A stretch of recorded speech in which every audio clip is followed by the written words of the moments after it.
Hello and welcome back. All right, we're going to go ahead and take a look at the editing tools in the effects panel. We have clarity, dehaze, vignette, and grain.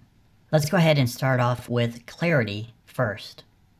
So when you apply clarity by either removing it or adding it, it's going to either make your image softer or it's going to make your image appear to be sharper.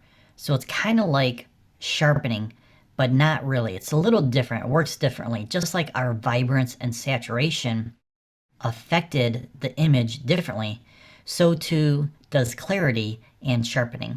So in detail, we have sharpening, which is going to be a global edit. Clarity, on the other hand, just like vibrance, is going to affect more of the midtones than the highlights or the shadows. So when you remove clarity or move the slider to the left, it's going to make your image look softer. If you move it to the right, it's going to make that image look edgier or sharper.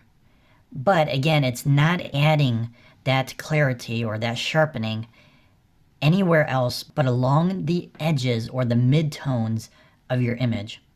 So you want to make sure that you don't go too far to the right. Otherwise, the edit is going to look unnatural unless, of course, that's what you want. And in this case, it has a very strong, edgy type feel to it at plus 100. So when I'm adding clarity for portraits, especially for people, I'm going to increase my clarity between 5 to 10 at the most.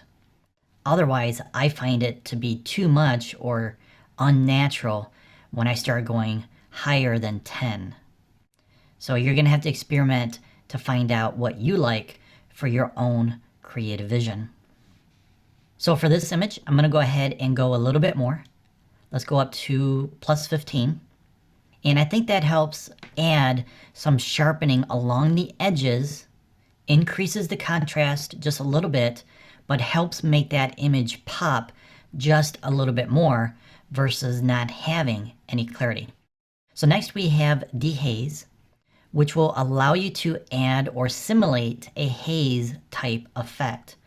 Or you can remove haze if you have haze in your image, and you'll notice that if you have an image that was backlit with the sun directly behind your subject or even off to the side, it kind of adds a little bit of a haze effect to the overall image, and you can use that to decrease some of that haze if you want to.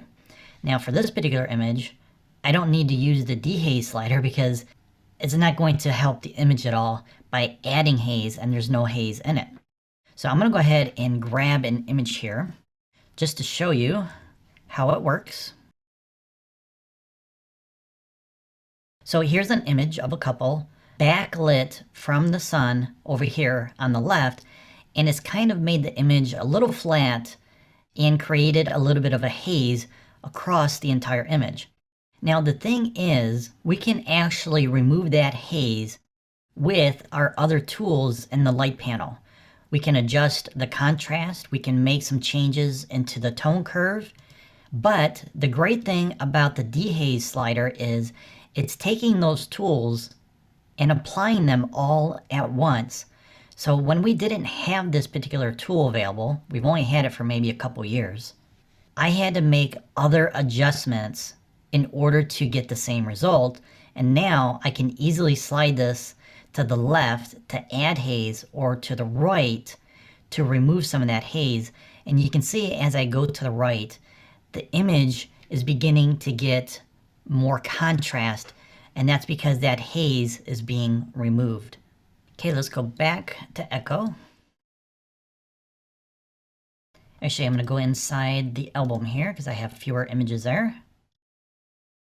So the next thing we have is Vignette, and this will allow you to brighten up the edges or darken up the edges, and this will help bring your viewers' attention to the main subject of your image or subjects of your image. There's also some additional tools that you can use with your vignette to fine-tune your edit. So if we click on this little black box with this arrow, we will get some additional sliders to help us pinpoint the vignette that we want for our image. So the midpoint will increase or decrease the center point of the vignette. So to the left, it's feathering in that vignette more so than if I were to go all the way over to the right, and we can see it's just barely touching the corners with that vignette edit. Roundness is going to also affect the centering of that vignette based on how round you want it to be. And then you can increase or decrease the amount of feathering of that vignette. So right now I've removed all the feathering and I have a hard edge around my subject now versus a softer one if I go all the way over to the right. By default, it's set right in the middle, which is what I prefer. Okay, I need to go back to my wedding photo to show you this last one. So I'm going to add a vignette, and the highlight slider is going to affect the vignette in areas where there's a lot of highlights, like in this top left corner here.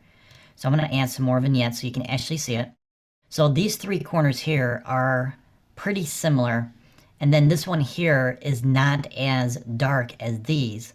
And I may actually want to remove the vignette from the highlight altogether, and we can do that with our highlight slider.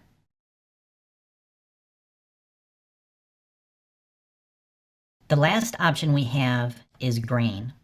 So grain is going to allow you to increase the amount of grain in your image, and I like to use this particular slider if I want to create a vintage feel for my particular image. So the higher you go, the more grain you're going to see, and this is simulating what you would have gotten with film back in the day. And we can also make some further adjustments to our grain as well by clicking on this icon here, and then you can increase or decrease the size of the grain as well as the roughness of the grain, so it becomes less round and more random along the edges. Okay, I'm not going to add any grain for this image, so I'm going to go ahead and leave that turned off. But I do like a vignette for this particular image, and I'm going to set it at -25. Okay, so that's how you use these 4 sliders for editing your images.